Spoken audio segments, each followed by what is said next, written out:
श्री गणेशाय नमः। श्री सरस्वत्यै नमः। श्री गुरुभ्यो नमः। श्रुतिस्मृतिपुराणानामालयं करुणालयं नमामि भगवत्पाद शङ्करं लोकशङ्करं। शङ्करं शङ्कराचार्यं केशवं बादरायणं सूत्रभाष्यकृतौ वन्दे भगवन्तौ पुनः पुनः। ईश्वरो गुरुरात्मेति मूर्तिभेदविभागिने व्योमवद्व्याप्तदेहाय दक्षिणामूर्तये नमः। योऽन्तः प्रविश्य मम वाचमिमां प्रसुप्तां सञ्जीवयत्यखिलशक्तिधरस्वधाम्ना अन्यांश हस्तचरणश्रवणत्वगादीन् प्राणान् नमो भगवते पुरुषाय तुभ्यम्। गोस्वामी तुलसीदास जी के द्वारा रचित रामचरितमानस का हम चिंतन कर रहे हैं। उसके बालकांड के चिंतन को आगे बढ़ाए उसके पूर्व इसी बालकांड के जो मंगल है उन्हें एक साथ पढ़ते हैं। वर्णानाम अर्थसंघानाम रसानाम छंदसामपि मंगलानां च कर्तारौ वंदे वाणी विनायकौ भवानी शंकरौ वंदे श्रद्धा विश्वासरूपिणौ याभ्यां विना न पश्यन्ति सिद्धा स्वान्तस्थमीश्वरम् वंदे बोधमयं नित्यं गुरुं शंकररूपिणं यमाश्रितो हि वक्रोऽपि चन्द्रः सर्वत्र वन्द्यते सीतारामगुणग्राम पुण्यारण्यविहारिणौ वन्दे विशुद्धविज्ञानौ कवीश्वरकपीश्वरौ उद्भवस्थितिसंहारकारिणीं क्लेशहारिणीं सर्वश्रेयस्करीं सीतां नतोऽहं रामवल्लभाम्।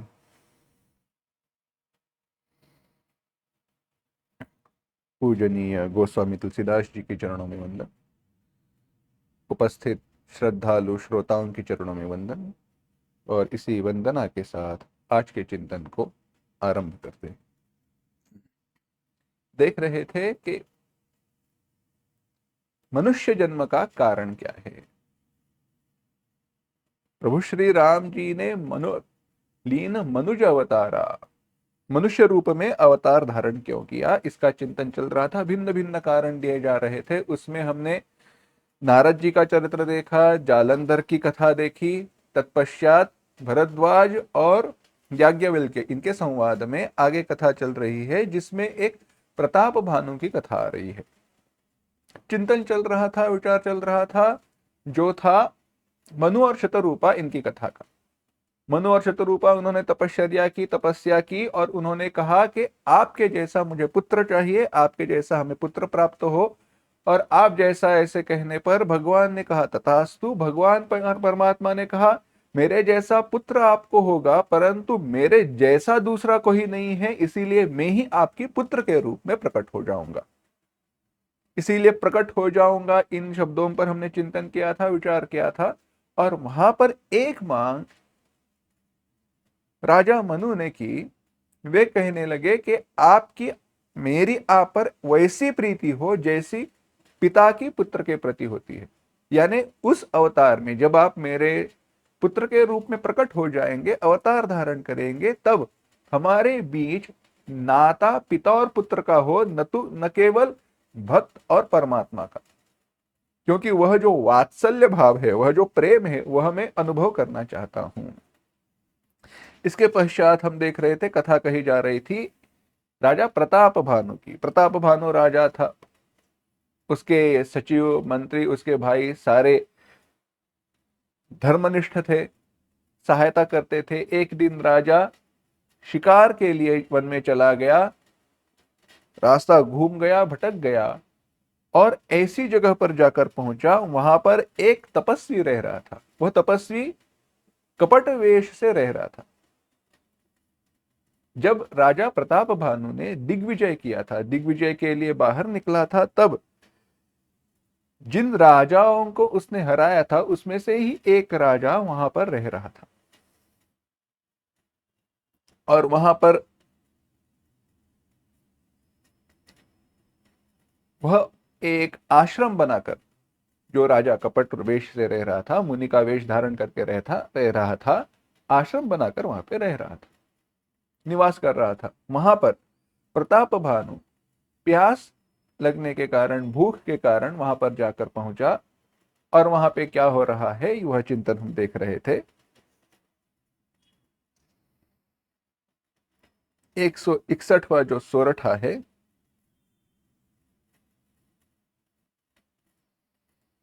वहां से लेकर 163वां जो सोरठा है वहां तक सब कुछ, सारे सोरठा और चौपाइयां पहले एक साथ पढ़ते हैं।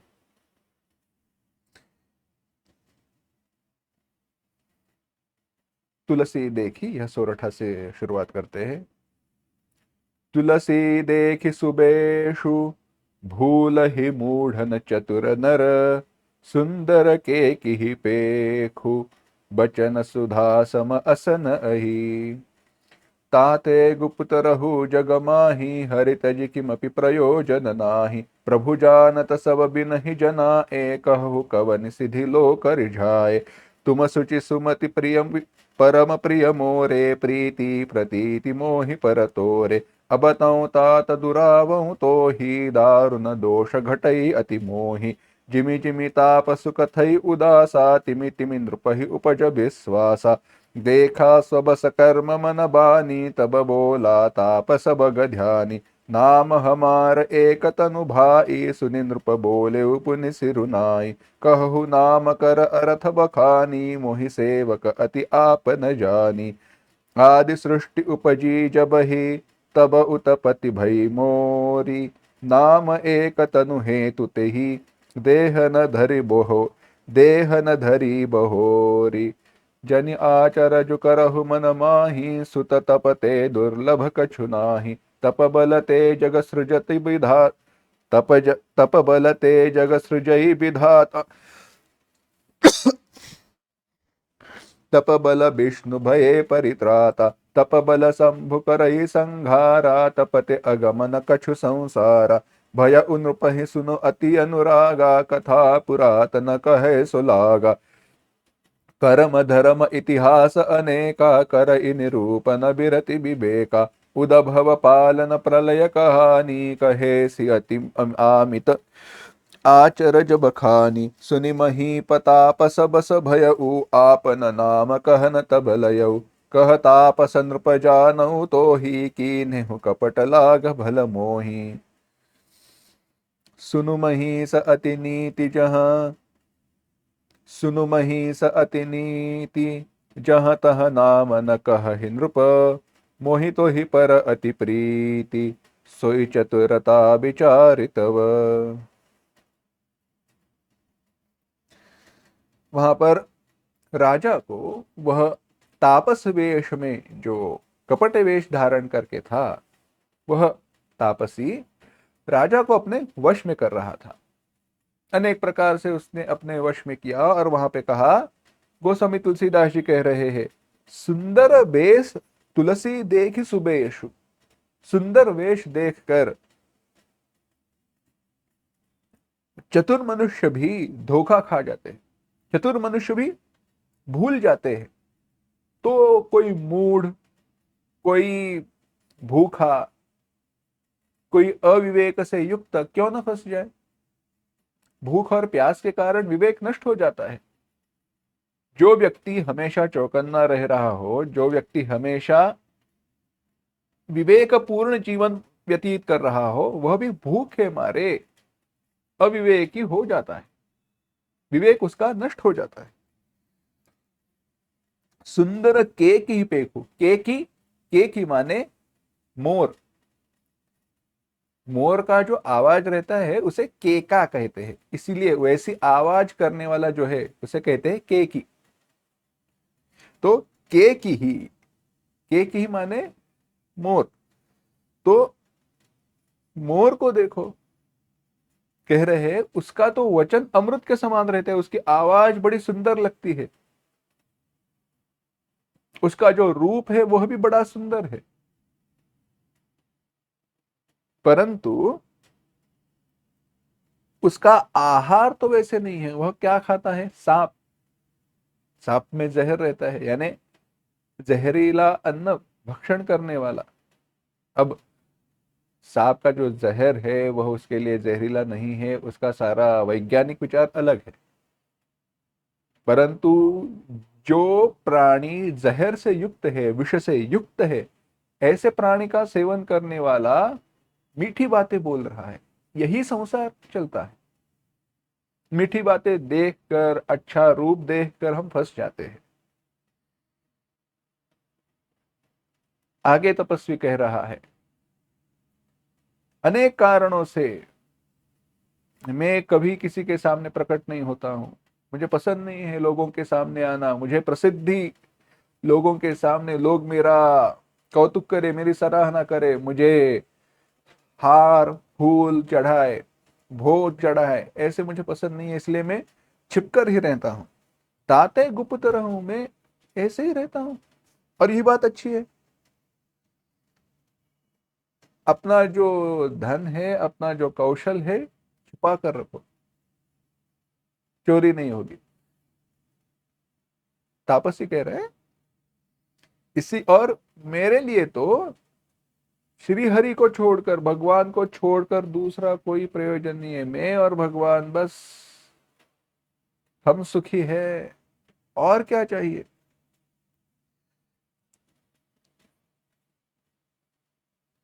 भगवान तो सब कुछ जानते हैं, उनको बताए बिना सब कुछ समझ में आता है।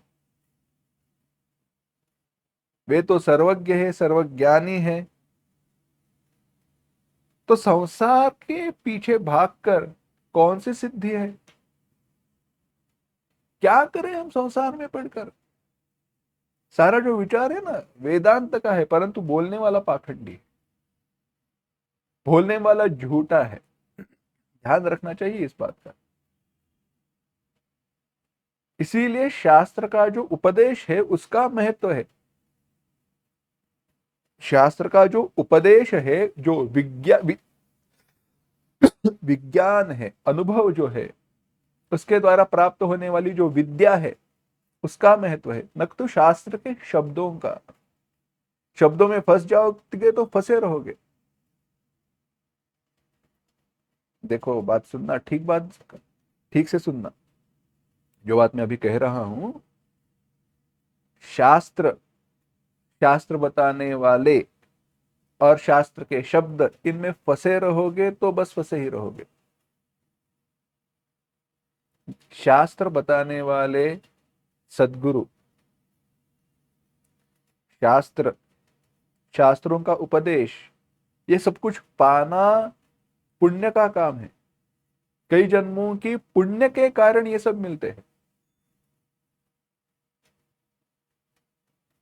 बहुत अच्छा पुण्य हो तो शास्त्र के साथ हमारा संग हो जाएगा। संतों के वचन सुनने की रुचि, संतों की वचनों के प्रति प्रेम निर्माण हो जाएगा। और अगर अच्छा पुण्य हो तो वह कहने वाला, बताने वाला कोई मिल जाएगा, समझाने वाला कोई मिल जाएगा, अध्ययन करने का, सुनने का अवसर मिल जाएगा। क्योंकि रुचि है परंतु अवसर नहीं है, ऐसे भी होता है। अवसर मिल जाएगा, सुनने का मौका मिल जाएगा, सुनने का, सुनने की संधि मिल जाएगी, और तत्पश्चात आगे की बात महत्वपूर्ण है। यह सब कुछ हो जाएगा, परंतु सदगुरु की प्राप्ति बड़ी मुश्किल है। शास्त्र कहने वाला सदगुरु होगा ही, ऐसी कोई बात नहीं है। सदगुरु की जो व्याख्या है वह भिन्न है, वह अलग है। हर कोई प्रवचन करने वाला, शास्त्र पढ़ाने वाला सदगुरु होगा ही, ऐसे नहीं है। सदगुरु तो जीवन मुक्त महात्मा रहते हैं। वे तो श्रोत्रिय और ब्रह्मनिष्ठ दोनों रहते हैं। ऐसे सिद्ध महापुरुषों की प्राप्ति होना और कठिन है, और अधिक पुण्य का प्राप्त काम। परंतु संतों के शब्द हम तक पहुंचते हैं, इसी में हमारी भलाई है। उनके मार्ग पर चलना, यह काम तो हम कर सकते हैं। बात यह है, उनके मार्ग पर चलते हुए भी बस हम शब्दों में फंस जाए तो शब्दों में ही फंसे रहेंगे। उदाहरण बताते हैं, दृष्टांत बताते हैं, तो बात पता चलेगी। ऐसे समझो, मैंने कहा देखो देखो कितना सुंदर चांद दिखाई दे रहा है।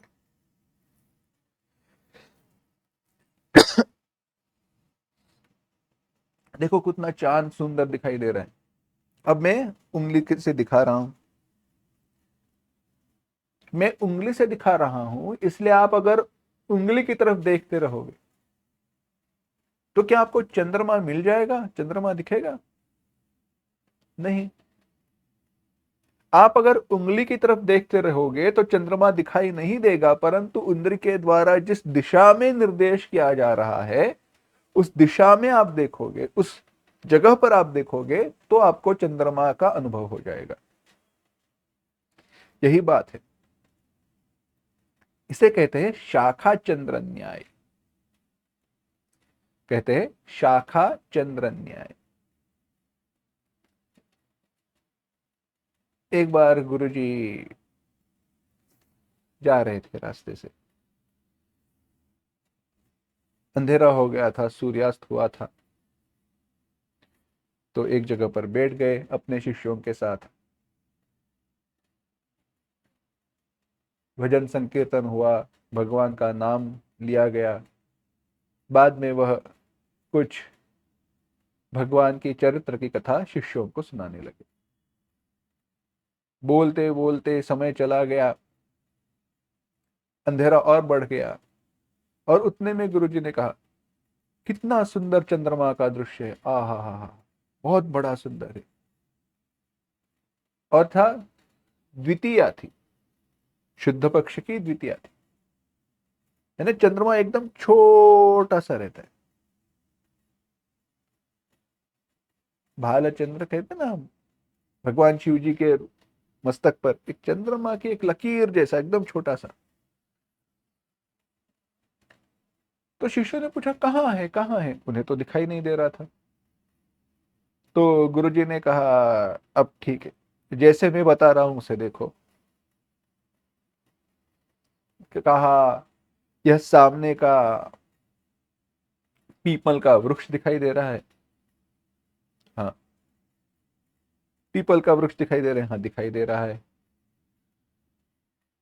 उस वृक्ष में आप धीरे धीरे धीरे ऊपर चले जाना। ऊपर चले गए। अब जो तीसरी डाली आई है ना, उसको देखना, उसको पकड़ना।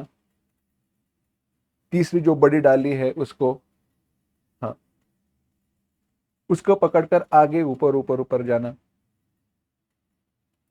उसमें चौथी जो डाली है जो सीधी ऊपर गई है उसको पकड़, हाँ, वहां पे 5-6 पत्ते हैं, उसमें से तीसरे और दूसरे पत्ते के बीच में देख। उसमें से तीसरे और दूसरे पत्ते के बीच में देख। तो सारे चिरंजीव, अरे कितनी सुंदर है, क्या बात है क्या बात है, गुरुजी बहुत सुंदर है। उसमें से एक कहने लगा, मुझे तो पत्ते ही दिखाई दे रहे, चंद्रमा कहाँ है? बस यही बात है। शाखा चंद्र न्याय माने वृक्ष की शाखा को बताया और शाखा के द्वारा अनुभव किसका कराया? चंद्रमा का। वैसे ही उपदेश में शब्दों में हम फंस जाएंगे तो उपदेश ध्यान में नहीं आएगा। विषय की कहां से शुरुआत हुई? कह रहे थे बिना संसार को रिझाने में, संसार में फंसकर क्या करना है, कुछ नहीं। और बाद में वह तापस जो कपटी था, बकत ध्यानी, बगुले की तरह ध्यान करने वाला, वह कहने लगा, राजा तुम पर मेरा बहुत विश्वास हुआ है, मेरी तुम पर बहुत प्रीति है, तुम पवित्र और सुंदर बुद्धि वाले हो, मुझे तुम प्यारे लगते हो, इसीलिए मैं तुम्हारे सामने प्रकट हुआ हूं, छुपकर नहीं रहा। अगर मैं अब तुमसे छिपा रहूंगा तो मुझे दोष लगेगा, क्योंकि ऐसा शिष्य प्राप्त होने पर गुरु प्रकट न हो तो क्या है, पाखंडी कह रहा है ये सब। इस प्रकार से वह राजा को अपनी काबू में कर रहा था, राजा के मन में अपने प्रति विश्वास निर्माण हो ऐसी बातें कह रहा था। राजा से कहा, मेरा नाम एक तनु है। उसने राजा से कहा, राजन मेरा नाम एक तनु है। जब नाम पता चला, राजा ने फिर से सिर नवाया और पूछा, गुरुजी पूछना तो नहीं चाहिए परंतु आपसे पूछना चाहता हूं, आपका नाम एक तनु क्यों है? मैं आपका शिष्य हूं, आपका सेवक हूं, यह जानकर कृपा करके बताइए गुरुजी, यह एक तनु आपके नाम का अर्थ क्या है? गुरुजी ने कहा, देखो मैं बताता हूं, चिंता मत करना, अविश्वास मत करना। जब सृष्टि की पहले उत्पत्ति हुई, जब सृष्टि की उत्पत्ति हुई, यह संसार निर्माण हुआ, तभी मेरी उत्पत्ति हुई थी। सृष्टि की उत्पत्ति के साथ ही मेरी उत्पत्ति हुई है, और तब से लेकर मैंने कोई दूसरा देह धारण नहीं किया। तब से लेकर जब सृष्टि की पहले उत्पत्ति हुई, तब से लेकर मैंने कोई दूसरा देह धारण ही नहीं किया है। इसीलिए एक ही तनु, तनु माने देह, आज तक केवल एक देह को मैंने धारण किया है, इसीलिए मेरा नाम एक तनु हुआ है। तुम्हें आश्चर्य अगर हो रहा है तो आश्चर्य करने की कोई आवश्यकता नहीं है। तप आधार सब सृष्टि भवानी, झाड़ने लगा पाखंडी। तप के कारण क्या दुर्लभ है? तप से क्या दुर्लभ है? कुछ नहीं। तप आधार सब सृष्टि भवानी, पहले भगवान कह चुके हैं। तपश्चर्या के कारण सृष्टि निर्माण हुई, तपश्चर्या के कारण ब्रह्मा जी ने सृष्टि का आकार निर्माण किया, सृष्टि की रचना की है, सृष्टि रचाते हैं। तप के कारण विष्णु संसार का पालन करते हैं, तप के कारण रुद्र भगवान शिव जी संहार करते हैं। ऐसी संसार में कोई वस्तु नहीं है जो तप से ना मिले, तपश्चर्या से ना मिले। और वह तापसी पाखंडी कथे कथा कहने लगा, ज्ञान वैराग्य इन सबका निरूपण करने लगा, और कहते कहते कहा, हे राजन सुनो, ऐसी नीति है कि राजा लोग कहीं पर भी अपना नाम नहीं बताते हैं। और यह तुम्हारी बात सुनकर मैं बड़ा अति संतुष्ट हुआ हूं। तुम पर मेरा बहुत प्रेम हुआ है।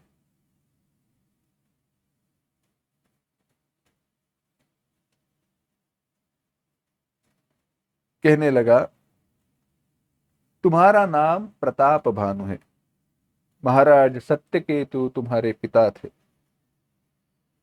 गुरु कृपा से मैं सब जानता हूं, पर मैं कहना नहीं चाहता, कहता नहीं।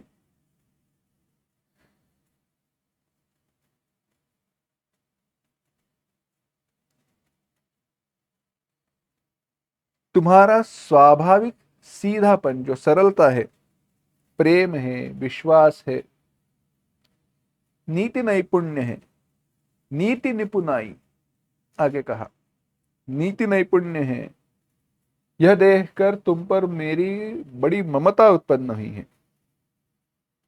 इसीलिए तुम्हारे द्वारा पूछे जाने पर मैं अपनी कथा कहता हूं।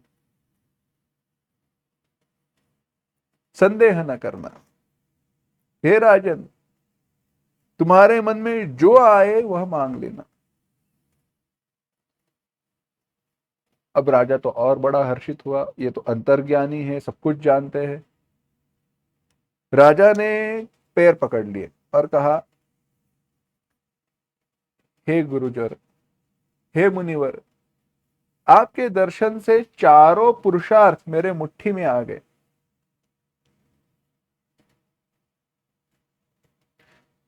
स्वामी को प्रसन्न देखकर मेरे तो चारों पुरुषार्थ मुझे प्राप्त हुए हैं, परंतु आपको प्रसन्न देखकर ऐसा दुर्लभ वर मांगकर मैं शोक रहित क्यों न हो जाऊं? मैं बस एक ही चाहता हूं। क्या? राजा ने कहा, 164वां दोहा, जरा मरण दुख रहित तनु समर जिते जनिको, एक छत्र रिपुहीन मही राजा कलप सत सो उसियावर रामचंद्र की जय। कहने लगे, मेरा शरीर जो है वह जरा मरण दुख रहित। जरा मरण दुख, जरा दुख मरण दुख। जरा माने बुढ़ापा, बुढ़ापा। वृद्धत्व और जरा भेद है। केवल बूढ़े होना और बुजुर्ग होना, अगर उर्दू शब्द का उपयोग करना है तो बूढ़े होना क्या है? केवल बाल सफेद होना, उम्र बढ़ना, यह जरा है, बुढ़ापा है। परंतु वृद्ध होना माने ज्ञान के द्वारा, ज्ञान के कारण प्रगल्भ होना, मैच्योर्ड, मैच्योरिटी। इसीलिए राजा रघु का वर्णन करते वक्त वहां पर जब राजा का वर्णन किया, राजा रघु का, वहां पर कहा गया वृद्धत्वम जरसा विना। वे तो बूढ़े तो हो गए थे परंतु उनके बाल सफेद नहीं हुए थे।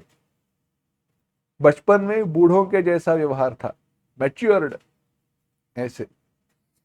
तो कहा मैं वृद्धावस्था से रहित हो जाऊं, यानी मेरा शरीर जर्जर न हो, शरीर युवा ही रहे, मृत्यु से मैं रहित हो जाऊं, दुख से रहित हो जाऊं। देखा जाए तो दुख दो ही है, बुढ़ापे का और मृत्यु का। उनके कारण बाकी सारे दुख प्राप्त होते हैं, पैदा होते हैं, निर्माण होते हैं। मुझे युद्ध में कोई जीत न सके, अजेय हो जाऊं मैं, और सारी पृथ्वी पर मेरा 100 कल्प तक, 100 कल्प चिरकाल तक अकंटक राज्य रहे।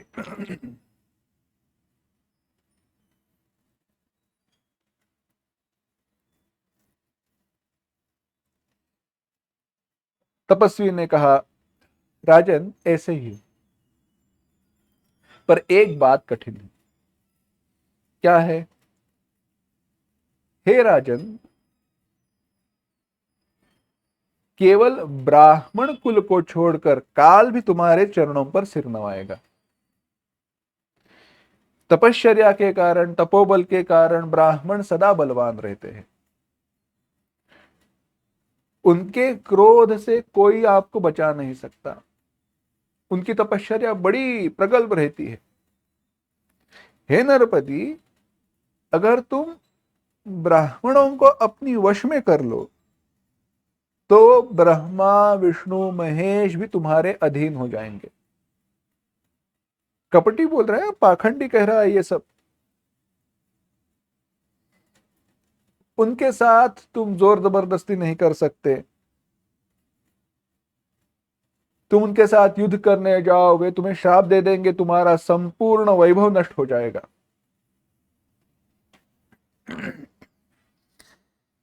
राजा ने उन वचनों को सुना, बड़ा प्रसन्न हुआ। कहा अब मेरा नाश नहीं होगा, यह सुनकर मुझे आनंद हुआ है।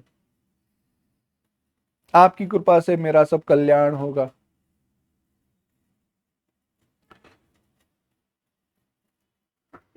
फिर से राजा ने सिर नवाया और एवमस्तु तथास्तु ऐसे आशीर्वाद उस कपटी मुनि ने दिए।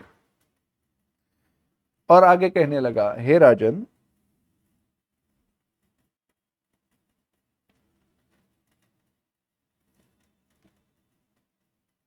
अगर कोई पूछे तो यह न कहना तुम राह भूल गए थे, रास्ता भटक गए थे। और अगर कह दोगे तो उसमें हमारा दोष नहीं है। किसी को ना बताना कि हम मिले थे, हमारे साथ आपकी बात हुई है। अगर तुम यह बात किसी से कहोगे तो सब कुछ असफल हो जाएगा, तुम्हारा नाश हो जाएगा। और यह मेरा वचन सत्य जानना। कैसे राजा को वो फंसा रहा है, देखो, अपनी चंगुल में फंसा रहा है, अपने वश में कर रहा है। हे प्रताप भानु, इस ज्ञान को, इस अनुभव को, हमारा जो संवाद हुआ है, इसे प्रकट करने से ब्राह्मणों की शाप से तुम्हारा नाश होगा, तुम्हें कोई बचा नहीं पाएगा, चाहे ब्रह्मा विष्णु महेश उनमें से भी कोई आ जाए तो भी तुम्हें कोई बचा नहीं पाएगा।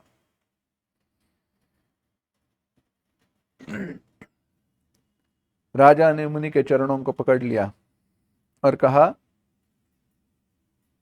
मुनिवर एक बताओ, ब्राह्मणों की क्रो और गुरु की क्रोध से कौन बचा सकता है, कौन रक्षा कर सकता है? सत्यनाथ पद गहित नृप भाषा, द्विज गुरु कोप कहु को राखा, राखई गुरु जो कोप विधाता, गुरु विरोध नहीं को जगत राता।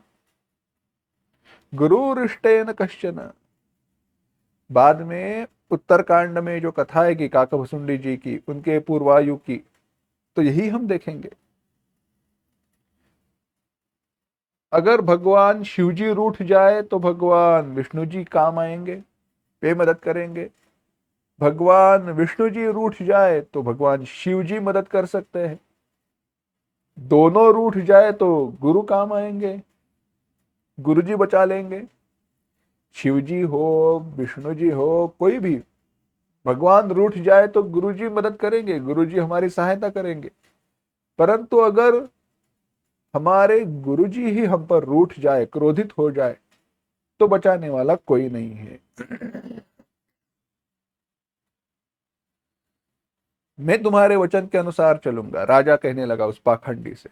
मैं तुम्हारी वचनों के अनुसार चलूंगा, अगर मैं ना चलूं, मैं यह बात किसी को कह दूं तो मेरा नाश हो जाए, कोई बात नहीं, मुझे वह चिंता नहीं है। मुझे केवल एक ही बात की चिंता है, ब्राह्मणों का शाप, उसकी मुझे चिंता है। वे ब्राह्मण किस प्रकार से मेरे वश में आ जाएंगे, वही बात बताओ। वे मेरे वश में कैसे हो जाएंगे, यह बताओ। आपको छोड़कर किसी को मैं अपना हितैषी नहीं देखता। तुम तजी दीन दयाल निज, हितु न देखूं को। बस यही बात है। किसी प्रकार से किसी व्यक्ति को अपने चंगुल में अगर फंसा लो, अपने शब्दों में फंसा लो, तो बस यही हो जाता है। मार्केटिंग है ये, मार्केटिंग स्किल है, एडवर्टाइजमेंट। बस विश्वास निर्माण करो, हम ही सही है, बाकी दुनिया झूठी है। इसी पर दुनिया चलती है बस। और हमें लगता है हम ब्रांड लॉयल्टी को लेकर चल रहे, रहते हैं ना, लॉयल्टी बोनस, ब्रांड लॉयल्टी। एक ही बात को, एक ही जो ब्रांड रहती है उसको बार बार अगर आप यूज करते हो तो वो कहते हैं अच्छा, इतने सालों से आप यूज कर रहे हो, आपको इतना इतना डिस्काउंट या यही आपको दे देंगे। हैं? ऐसे नहीं रहता है, मार्केटिंग रहती है वो, स्ट्रेटेजी है मार्केटिंग की। कथा बताते हैं इस संदर्भ में। जब भी हम संस्कृत व्याकरण पढ़ रहे थे तो यह कथा बताई जाती है। सामान्यतः यह कथा बताई जाती है व्याकरण पढ़ते समय, क्यों पढ़ना चाहिए इत्यादि बारे में। तो हुआ ऐसे, ऐसी एक राजा था, प्रताप भानु की कथा हम नहीं देख रहे, दृष्टांत देख रहे थे, देख रहे हैं कि कैसे बातों में फंसाया जाता है। तो एक राजा था, ध्यान देकर सुनना। हाँ, एक राजा था, उसका एक मंत्री था। उस मंत्री को लगा कि राजा मेरे चंगुल में ही रहे, मेरी बातों में रहे। तो उसने एक राजा से कहा, राजन देखो, मैं तुम्हें एक ऐसी बात बताना चाहता हूं जो किसी को पता नहीं है। राजा ने पूछा, क्या? देखो, आप ब्राह्मणों का सम्मान करते हो, विद्वानों का सम्मान करते हो, तुम्हारे पास कई लोग नौकरी काम मांगने के लिए आते हैं, विद्वानों को आप पूजनीय समझते हो, उनकी पूजा करते हो। परंतु एक बात सुनना राजन, आने वाले लोग कहेंगे मैं विद्वान हूं, परंतु सारे विद्वान होते नहीं हैं। बस नाम के लिए डिग्री लेकर आएंगे और आपसे धन लेकर चले जाएंगे, चुरा रहे धन आपका वो। राजा ने कहा अच्छा ऐसी बात है, तो क्या करना चाहिए? मंत्री ने कहा वह काम मैं संभालता हूं, परंतु बस राजन एक बात कर। राजा ने पूछा क्या करना है? मंत्री ने कहा राजन, मैं तुम्हें एक बात बताता हूं। एक श्लोक है, शुक्लांबरधरं देवं शशिवर्णं चतुर्भुजं प्रसन्नवदनं ध्यायेत् सर्वविघ्नोपशान्तये। कहो राजा मेरे पीछे। राजा ने कहा, श्लोक बोला, पढ़ा उसको। शुक्लांबरधरं देवं शशिवर्णं चतुर्भुजं प्रसन्नवदनं ध्यायेत् सर्वविघ्नोपशान्तये। राजन इसका अर्थ जो मैं बताता हूं वह किसी को पता नहीं है, यही अर्थ है। अगर यह अर्थ कोई बताए ना, दूसरा ही कोई अर्थ बताए, तो समझ जाना उसने विद्या ठीक से पढ़ी नहीं है, वह कुछ जानता नहीं है। अच्छा, राजा ने कहा बहुत अच्छा हुआ, हमने तो कभी संस्कृत पढ़ी नहीं है, तुम बता रहे हो तो बहुत अच्छी बात है, अच्छा हुआ। तो राजा सुनो, अर्थ सुनो। श्लोक क्या है? शुक्लांबरधरं देवं शशिवर्णं चतुर्भुजं प्रसन्नवदनं ध्यायेत् सर्वविघ्नोपशान्तये। शुक्लांबरधरं देवम, यह वर्णन है ना राजा, यह दही वड़े का वर्णन। किसका? दही वड़े का है। कैसे पता है? शुक्लांबरधरम, जिसने सफेद वस्त्र पहना हो। अब दही वड़ा जो रहता है, दही में रहता है, तो उसका रंग कैसे हो जाता है? सफेद हो जाता है ना। उसके ऊपर क्या लग जाता है? दही लग जाता है वड़े के ऊपर। तो उसने वस्त्र कौन सा पहना है? हाँ, सफेद वस्त्र पहना है। शुक्लांबरधरम देवम, वही भगवान है। क्यों भगवान है? देखकर प्रसन्न वदन हो जाते हैं हम, हमें सुख लगता है, खुश, बहुत खुश हो जाते हैं ना, हम आनंदित हो जाते हैं। शशि वर्णम, उसका रंग कैसा है? चंद्रमा, शशि चंद्रमा के समान सफेद है, आकार भी वैसा गोल है, उसके ऊपर थोड़े खड्डे वगैरह दिखाई देते हैं ना, वो भी चंद्रमा के समान है। चतुर्भुजम, चतुर्भुजम माने चतुर लोग उसका भोजन करते हैं। हाँ, जो लोग चतुर है वही भोजन करते हैं। और प्रसन्न वदनम ध्यायेत, उसी का ध्यान करना चाहिए। क्यों? सर्व विघ्नोपशांतये, सर्व विघ्न माने सारे विघ्न कहां पर समाप्त होते हैं? भूख। सबसे बड़ा विघ्न क्या है? भूख। तो भूख मिटाने के लिए क्या खाते हैं लोग? दही वड़ा खाना चाहिए। हाँ, यही अर्थ है राजा। शुक्लांबरधरम देवम शशिवर्णम चतुर्भुजम प्रसन्न वदनम ध्यायेत सर्व विघ्नोपशांतये। राजा ने कहा बहुत अच्छे किया मंत्री जी, अच्छा हुआ, उसको उपहार दे दिया। अब बात ऐसे हुई, दूसरे दिन से कोई भी अगर विद्वान पंडित आए तो राजा उसे पूछता था इस श्लोक का अर्थ बताओ। वह कहता था शुक्लांबरधरम विष्णु शुक्लांबरधरम देवम शशिवर्णम चतुर्भुजम प्रसन्न वदनम ध्यायेत् सर्वविघ्नोपशांतये। गणेश जी की वंदना है, कहते थे नहीं,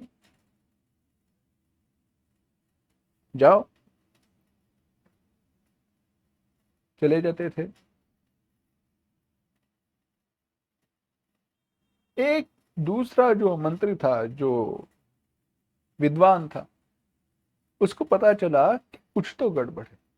पहले राजा इतना विद्वानों का सम्मान करता था, अब विद्वानों को खाली हाथ भेज रहा है। तो वह मंत्री राजा के पास गया। राजा ने कुछ नहीं कहा, क्योंकि पहला जो मंत्री था उसने बताया था किसी को बात बतानी नहीं है, मैंने जो आपको कहा है किसी से बताना नहीं है, किसी को कहना नहीं है। जैसे पाखंडी ने किया है, मैं आपसे मिला हूं, किसी से कहना नहीं, कह दोगे तो सब नाश विनाश हो जाएगा। तो दूसरा मंत्री गया, राजा ने कुछ बात कही नहीं। यह दूसरा मंत्री था, वह सब कुछ जान गया, समझ गया कुछ तो गड़बड़। तो राजा से कहा, राजा तुम्हारा बेटा अब थोड़ा बड़ा हो गया है ना, उसको पढ़ने के लिए गुरुकुल में भेजना चाहिए, परंतु गुरुकुल में गुरुजी बराबर ठीक से पढ़ाते हैं या नहीं, पढ़ा ठीक से समझाते हैं या नहीं, इस यह करने के लिए एक काम करो, कुछ महीनों तक, कुछ दिनों तक तुम्हारे बेटे के साथ तुम उन गुरुजी के पास जाओ, यानी दिखे तो पता तो चले तुम्हारा बेटा ठीक से पढ़ रहा है या नहीं। राजा ने कहा, बहुत सही कहा आपने, बहुत अच्छी बात है, हमारे जो गुरुजी है, राजगुरु है, उनके पास मैं कल ही से जाने लगता हूं बेटे के साथ। और जो गुरुजी थे उनसे कह दिया, एक थोड़ा बहुत संस्कृत आप पढ़ाओ उस उन राजा के बेटे को, और यह श्लोक का अर्थ करने की बात, यानी यह श्लोक जो है शुक्लाम शुक्लाम वरदनम विष्णु, उसका अर्थ बेटे से पूछना। अंत में राजगुरु से दूसरे मंत्री ने कहा, जब राजा और उनका बेटा तुम्हारे पास सीखने के लिए आए, एक 5-6 महीने के बाद राजा के बेटे से पूछना इस श्लोक का अर्थ क्या है। हुआ, राजा जाने लगा, अब बैठे बैठे क्या करे, वह भी सुनता था पाठ। धीरे धीरे बात ऐसी हुई कि राजा भी संस्कृत सीख गया, राजा भी संस्कृत सीख गया। अब गुरुजी ने वही प्रश्न पूछा, बेटे राजपुत्र बताओ इस श्लोक का अर्थ क्या है। और जब राजपुत्र ने अर्थ बताया तो राजा समझ गया कि उसकी क्या भूल हो गई थी, क्योंकि राजा ने भी वहां पर बैठे बैठे अर्थ किया। हाँ, शुक्ल अंबर क्या है अर्थ, शब्दों का अर्थ क्या होता है, समास कैसे चलता है, शब्दों में परस्पर में कैसी संगति रहती है, कैसा क्रम रहता है, अन्वय कर दिया, सब कुछ वह समझ गया। यह क्यों हुआ, क्योंकि उसके पास अपना विज्ञान, अपनी बुद्धिमत्ता, अपना ज्ञान हुआ, केवल दूसरे ने बताया इस विश्वास पर वह रहा नहीं। यही बात है। ये जो पाखंडी है उसने राजा को, अब मूल कथा पर आते, राजा प्रताप भानु को अपने वश में कर लिया और कहा, राजन तुमने पूछा है ना ब्राह्मणों को वश में करने की क्या बात है, कैसे करे, तो सुनो राजन, एक बात बताता हूं, संसार में तो उपाय बहुत है, परंतु सारे कष्ट साध्य है और उनकी सफलता भी निश्चित नहीं है। एक उपाय सहज है जिसके द्वारा तुम ब्राह्मणों को अपनी वश में कर सकते हो, परंतु उसमें भी एक कठिनता है। क्या है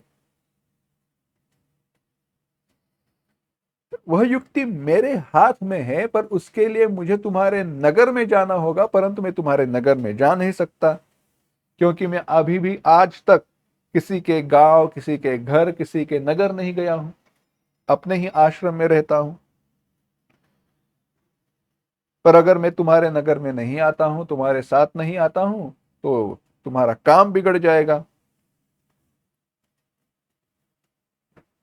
तो राजा ने कहा, वेदों में ऐसी नीति है, नाथ निगम असि नीति बखानी, बड़े स्नेह लघुन पर करही, गिरि निज सिरदि सिरनी सदा तृण धरही, जलधि अगाध मौलि बह फेनु, संतत धरनि धरत सिर रेनु, अस कही गहे नरेश पद स्वामी हो कृपाल, मोहि लागी दुख सहिय प्रभु सज्जन दीन दयाल। बड़े छोटों पर कृपा करते हैं। हे स्वामी, मुझ पर कृपा कीजिए, आप मेरे लिए यह कष्ट अवश्य सहिए, बस मेरे साथ चलिए, इस बात को मान लीजिए और मैं कुछ नहीं सुनूंगा। अब तपस्वी ने कहा, यही तो मैं सुनना चाहता था, और क्या है। राजन, तुमने सत्य कहा है, जगत में मेरे लिए कोई दुर्लभ बात नहीं है, मैं तुम्हारा काम अवश्य करूंगा। ठीक है, मन तन बचन भगत तय मोरा, तुम शरीर मन वाणी से मेरे भक्त हो, पर योग युक्ति जोग जुगुति तप मंत्र प्रभाव फलई तबहि जब करिए दुराव। परंतु युक्ति, योग और तप, इसका प्रभाव तभी होता है जब छिपकर किया जाता है, सबको बताकर नहीं, खुलेआम नहीं। हे नरपति,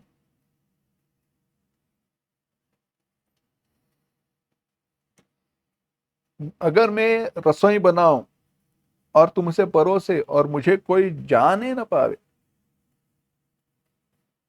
देखो, जो नरे समय करऊं रसोई, तुम परसऊ मोहि जान न कोई, अन्न सो जोई भोजन करई, सोई सोई तव आ यसु अनुसरई।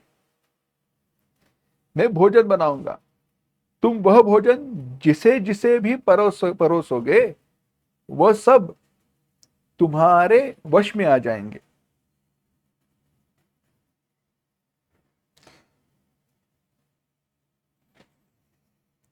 और इतना ही नहीं, उनके घर भोजन करने वाले जो भी है, वे भी तुम्हारे अधीन हो जाएंगे। हे राजन, बस यही करो, और संबत भरी संकल्प करे हूं, 1 वर्ष तक भोजन कराने का संकल्प कर लेना। नित्य नूतन नित नूतन द्विज सहस सत, बरे बरेहु सहित परिवार, मैं तुम्हारे संकल्प लगी, दिन ही कर भी जेवनार। नित्य द्विज सहस सत, सहस सत शत सहस्र, शत सहस्र माने कितने हुए, 1 लाख, 100,000, 1 लाख, 1 लाख ब्राह्मणों को नित्य, नए ब्राह्मण सपरिवार, परिवार के साथ भोजन कराने का संकल्प कराना। मैं भोजन बनाकर सबको खिलाऊंगा, तुम बस परोसना। इस प्रकार से सारे ब्राह्मण तुम्हारे वश में हो जाएंगे। ब्राह्मण जो हवन यज्ञ सेवा पूजा करेंगे, हवन पूजा से सारे देवता वश में हो जाएंगे, ब्राह्मण तुम्हारे वश में हो जाएंगे। और एक बात कहता हूं, मैं इस रूप में नहीं आऊंगा राजन, मैं अपनी माया के द्वारा पुरोहित का रूप लेकर आऊंगा। तप के बल से उसी वेश को बनाकर रहूंगा, और सब प्रकार से तुम्हारे काम सिद्ध करूंगा। अब एक बात करना राजा, रात बहुत हो गई है, सो जाना। तीसरे दिन अब तुम्हारी और मेरी फिर से भेंट होगी। तप के द्वारा मैं तुम्हें सोते हुए ही तुम्हारे घर पहुंचा दूंगा, और बाद में पुरोहित का वेश धारण करके तुम्हारे यहां पे पहुंच जाऊंगा। राजा ने आज्ञा मानकर शयन कर लिया। राजा गहरी नींद में पड़ गया।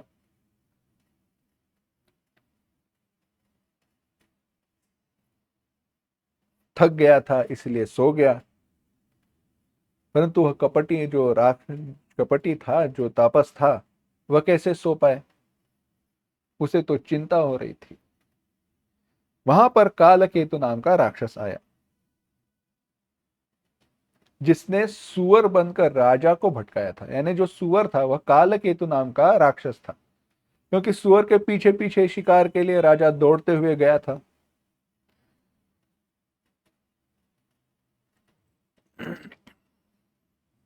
तपस्वी राजा का वह मित्र था और छल वगैरह सब कुछ जानता था।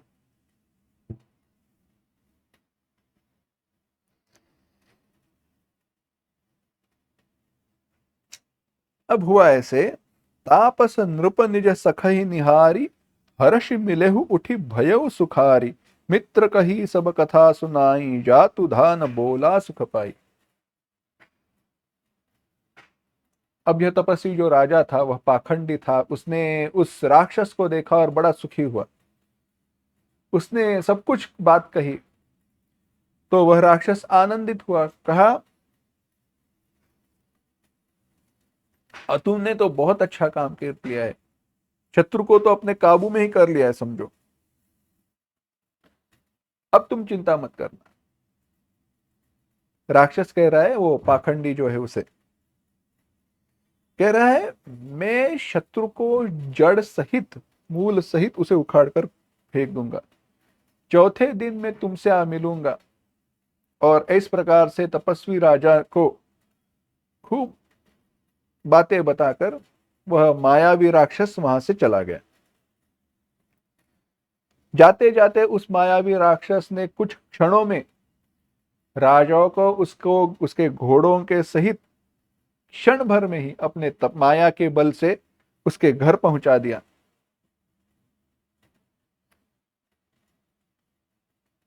राजा को रानी के पास सुला दिया, घोड़ों को उनकी जगह पर बांध दिया।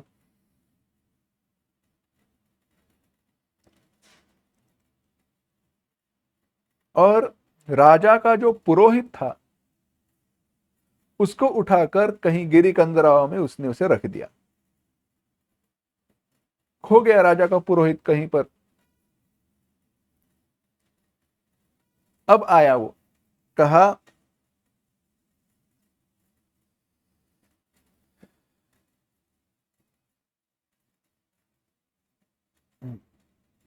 आप बिरच उपरोहित रूपा, परे जाय तिहि सेज अनुपा।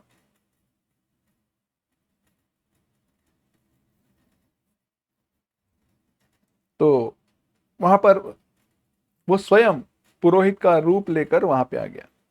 कौन? राक्षस वहां पे आया मुनि के महिमान को। तो राजा जब सुबह उठा तो उसने देखा, अरे मैं तो घर आ गया हूं।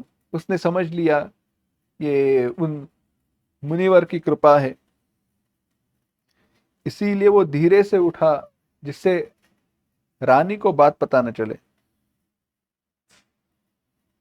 फिर से वो घोड़े पर बैठा और वन में चला गया। नगर के किसी भी स्त्री पुरुष ने उसे नहीं जाना।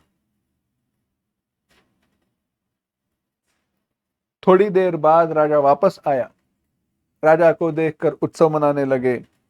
जब राजा ने पुरोहित को देखा तब उसे अपने कार्य का स्मरण हुआ और उसे आश्चर्य हुआ। राजा के लिए 3 दिन युगों के समान बीते। मन ही मन वो जो कपटी मुनि था उसी का विचार कर रहा था, चिंतन कर रहा था, क्या करे, कब दिन बीत जाएंगे, कब वो पुरोहित आ जाएगा। अब पुरोहित बना हुआ जो राक्षस था वह 3 दिनों बाद उसके सामने प्रकट हुआ और संकेत के अनुसार, क्योंकि वह पाखंडी था, उसने बताया था तीसरे दिन में पुरोहित के रूप में तुम्हारे सामने आ जाऊंगा। राजा ने उस बात को मानकर, उस बात को याद करके, उसका स्मरण करके जो राक्षस था उसे ही पुरोहित समझा और 1 लाख ब्राह्मणों को कुटुंब सहित भोजन का निमंत्रण दे दिया। मायावी राक्षस ने अनेक प्रकार के भोजन बनाए। 6 रस 4 विधि जैसी श्रुति गाई, 6 रसों से युक्त, षड रस, कटु, अम्ल, तीक्ष्ण, जो षड रस रहते हैं भोजन में वे सारे, मीठे, खट्टे, खारे, तीखे, सब प्रकार के भोजन बनाए। कटवे, कड़वे, 6 रसों से युक्त भोजन बनाया।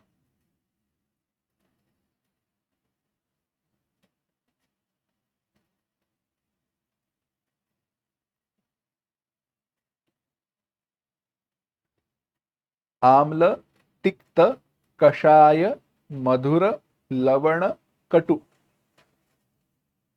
षड रस बताए। आम्ल माने नींबू जैसा। तिक्त, तिक्त माने तीखा नहीं, तिक्त माने करेले जैसा।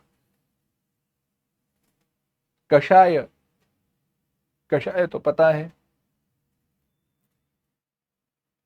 अपने अदरक जैसा। मधुर, चीनी जैसा। लवण, नमक जैसा। और कटु माने मिर्ची जैसा, तीखा। परंतु जो तीखापन है ना, हमारे आयुर्वेद में जो काली मिर्च रहती है ना,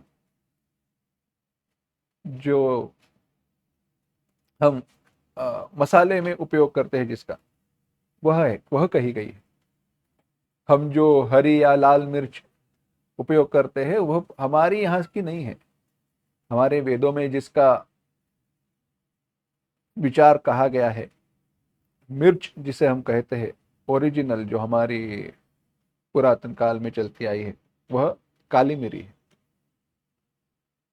अस्तु, वह विचार स्वतंत्र है। ऐसे षड रसों से युक्त 4 प्रकार के भोजन बनाए। 4 प्रकार के भोजन क्या रहते हैं? लेह्य, चोष्य, खाद्य, इस प्रकार से, जिसको चाट कर खाया जाता है, पिया जाता है, जिसको चबा कर खाया जाता है, सारे प्रकार के भोजन बनाए। और भोजन बनाते समय उस भोजन में अनेक सारे पशुओं का मांस मिला दिया, और वह मांस युक्त भोजन ब्राह्मणों को खिलाया।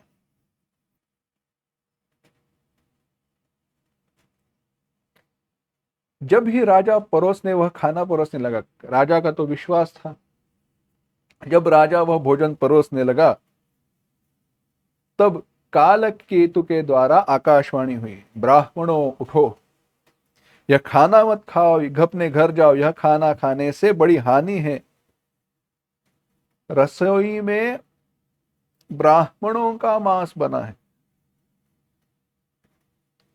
आकाशवाणी पर विश्वास करके राजा ने सारे ब्राह्मण चले गए उठकर। अब यह बात राजा ने सुनी, परंतु राजा की बुद्धि इस प्रकार से मोहित हुई थी कि राजा ने कुछ कहा नहीं जो अब तक हुआ है, क्योंकि राजा की इसमें कोई भी भूल नहीं हुई थी। भोजन बनाने वाला कोई और था, भोजन परोसने वाला वह था, लेकिन भोजन बनाने वाला कैसे भोजन बनाए, क्या करे, इसमें राजा का कोई हाथ नहीं था। राजा कहते था, परंतु जो कपटी मुनि था उसने कहा था राजा से, किसी से कुछ बात कहनी नहीं है, तुम्हारा विनाश हो जाएगा। इसीलिए राजा ने कुछ कहा नहीं, और राजा की बुद्धि मोह में होने के कारण उसने कुछ किया नहीं। तो ब्राह्मण क्रोधित हुए और उसने कहा, ए मूर्ख राजा, तू जाकर परिवार सहित राक्षस हो। तूने परिवार सहित ब्राह्मणों को बुलाकर उसे उन्हें मांस खिलाने का विचार किया है, तू नष्ट हो जाएगा। ईश्वर ने आज हमारे धर्म की रक्षा की है, तू परिवार सहित नष्ट हो जाएगा, जाकर तुम राक्षस बन जाओ। संबत मध्य नासतव हो, 1 वर्ष के अंदर ही तुम्हारा विनाश हो जाएगा।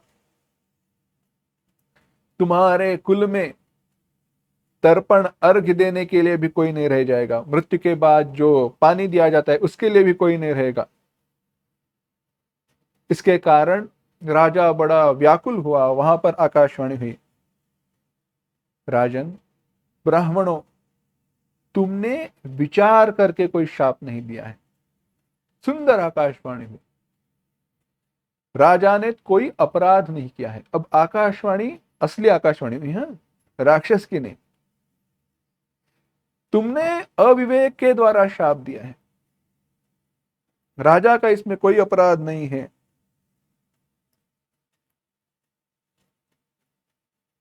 तुम्हारे द्वारा यह बड़ी भूल हुई है। राजा को आश्चर्य हुआ। राजा दौड़कर वहां पर चला गया जहां पर अन्न बनाया जा रहा, तो वहां पे न रसोई थी, न पुरोहित था, न कुछ था।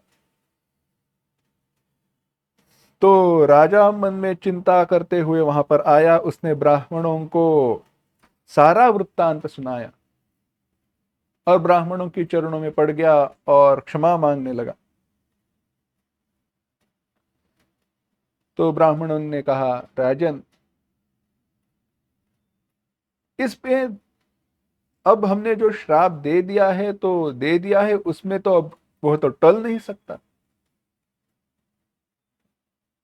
तुमने अपना विवेक गंवा दिया, इसके कारण हमें भोजन खिलाया। जो भी माया रची गई, पहले ही तुम उसमें से निकल जाते तो हो जाता।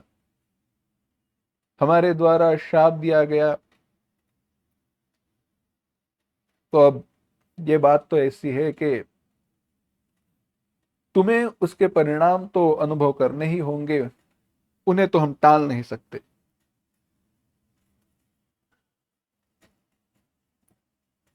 हम तो अब तो ऐसे कहकर सारे ब्राह्मण चले गए। नगरवासियों ने वह जब बात सुनी समझी, तो वे सारे विधाता को दोष देने लगे। राजा को पुण्यवान बनाने की जगह उसने राक्षस बना दिया।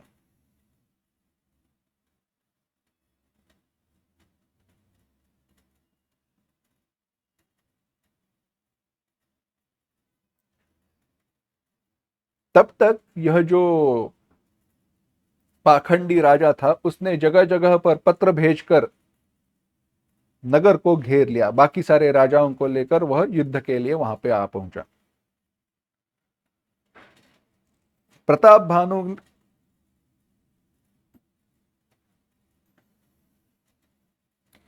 उस युद्ध पर चला गया। अनेक प्रकार से लड़ाई होने लगी। सारे जो प्रताप भानु के योद्धा थे, वे युद्ध में मारे गए। राजा भी अपने भाई के समान जूझ रहा था।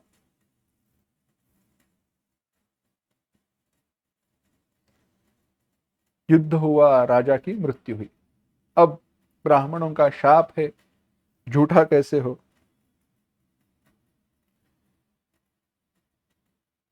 शत्रु को जीतकर नगर को फिर से बसाकर सारे बाकी राजा थे, वे अपने अपने नगर चले गए।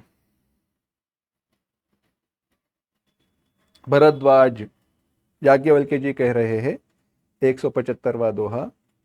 भरद्वाज सुनु जाहि जब, हो विधाता बाम, धूरि मेरु सम जनक जम, ताहि ब्याल सम दाम, सियावर रामचंद्र की जय। याज्ञवल्क्य जी कह रहे हैं, भरद्वाज सुनो, विधाता ही जब विपरीत होते हैं, विधाता जिसके विपरीत हो जाते हैं, तब उसके लिए धूरी मेरु सम, धूली का कण, धूली कितनी रहती है, इतनी सी होती है, परंतु वह भी मेरु समान हो जाती है, यानी पर्वत समान हो जाती है, बड़ी लगने लगती है। पिता यम के समान, जनक यम, जम माने यम, और ताही ब्याल सम, रस्सी, ब्याल सम दाम, ताही उसे, दाम माने रस्सी, ब्याल सम, सांप के समान हो जाती है। हे मुनिवर, समय के अनुसार वह राजा परिवार सहित राक्षस हुआ। उसके 10 सिर 20 भुजाएं थी और वह प्रचंड शूरवीर था। 10 शरीर 20 भुजाएं, 10 सिर 20 भुजाएं। रावण। अरिमर्दन नामक जो राजा का छोटा भाई था वह बल का धाम कुंभकर्ण हुआ। उसका जो मंत्र था धर्मरुचि, वह रावण का सौतेला छोटा भाई हुआ। उसका विभीषण नाम था, जो सारा जगत जानता है। वह विष्णु भक्त था, ज्ञान विज्ञान का भंडार था। राजा के पुत्र और जो सेवक थे वे भी सारे भयानक राक्षस हुए। वे सारे प्रकार के मनमाना रूप धारण किया करते थे, दुष्ट थे, कटिल थे, भयंकर थे। यद्यपि वे राक्षस हुए परंतु पुलस्त्य ऋषि के कुल में उत्पन्न हुए, परंतु ब्राह्मणों की शाप के कारण पाप रूप हुए। इन तीनों भाइयों ने कठिन तपस्या की जिसका वर्णन नहीं किया जा सकता। उस ताप को देखकर, तपश्चर्या को देखकर ब्रह्मा जी वहां पर प्रकट हुए। तब रावण ने विनय करके चरणों को पकड़ लिया और कहा, अब उन्होंने क्या क्या वर मांगे यह बताया जा रहा है। इस प्रकार से रावण के उत्पत्ति की एक कथा बताई गई है। गोस्वामी तुलसीदास जी ने यहां पर रावण के उत्पत्ति की दूसरी यह कथा बताई। कहा, अब ब्रह्मा जी ने पूछा वर मांगो, तो रावण ने कहा, वानर मनुज जाति दुई बारे। वानर और मनुष्य इन दो जातियों को छोड़कर हम किसी के द्वारा मारे नहीं मरेंगे, क्योंकि उनको विश्वास था कि ये दोनों हमें कभी मार ही नहीं सकते, इनके पास इतना बल ही नहीं होगा। शिव जी अब पार्वती जी से कह रहे, मैंने और ब्रह्मा जी ने मिलकर उन्हें ऐसा वर दिया कि ऐसे ही होगा। तुमने बड़ा तप किया है। कुंभकर्ण जी के पास गए, उसे देखकर मन में बड़ा आश्चर्य हुआ। उसका भारी देह था, बड़ा शरीर था।